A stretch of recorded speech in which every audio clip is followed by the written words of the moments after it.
Aujourd'hui, j'aimerais t'encourager à passer à la vitesse supérieure avec Dieu. Vous savez, on est appelé à courir dans la carrière qui nous est ouverte. C'est ce que dit l'apôtre aux Hébreux après avoir parlé de tous les héros de la foi. Il va parler de tous ces hommes comme Abraham, etc. Mais après, il dira, nous donc aussi, puisque nous sommes environnés d'une si grande nuée de témoins, courons avec persévérance dans la carrière qui nous est ouverte. Et il précise en disant, en se déchargeant, en rejetant tous les fardeaux et le péché qui nous enveloppe si facilement. Eh bien, pour courir, il faut avoir une conscience libre. Je me suis toujours posé la question, dans la parole de Dieu, on voit le jour de la résurrection, comment, à un moment donné, quand Pierre et Jean ont appris que Jésus était ressuscité, l'Écriture précise que Jean courut plus vite que Pierre. Et je me suis toujours posé la question, je me suis dit, mais quand même, est-ce que la Bible dit des choses comme ça, juste historiquement, parce que Jean était plus jeune, tout ça. Mais j'ai eu cette pensée qui est venue sur mon cœur un jour, c'est qu'en fait, Pierre, lors de la crucifixion, il faut se rappeler qu'il a renié Jésus. Il a renié son Seigneur 3 fois.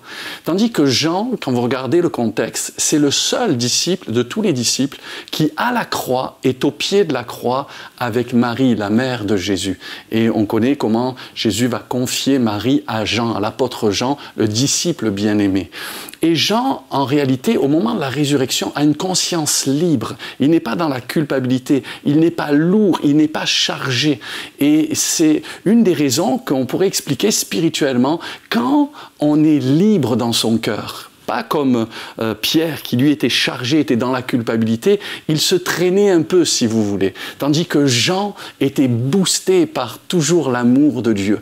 Et parfois il faut être déchargé de notre conscience, de notre culpabilité pour avoir du zèle, pour courir avec une conscience pure. Alors aujourd'hui, si tu veux vraiment courir et passer à la vitesse supérieure, courir plus vite, comme Jean a couru plus vite que Pierre, il est important que tu sois en règle avec le Seigneur, que tu aies une conscience libérée de tout fardeau, de toute culpabilité.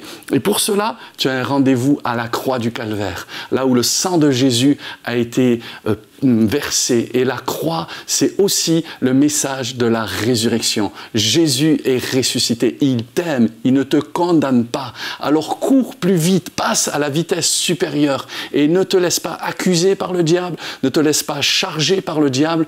Aujourd'hui, tu peux recevoir le pardon de Dieu et passer à la vitesse supérieure. Dieu t'aime. Pierre n'a pas été rejeté, n'a pas été méprisé, mais il a été restauré. Aujourd'hui, Dieu t'aime et il te restaure. Sois béni.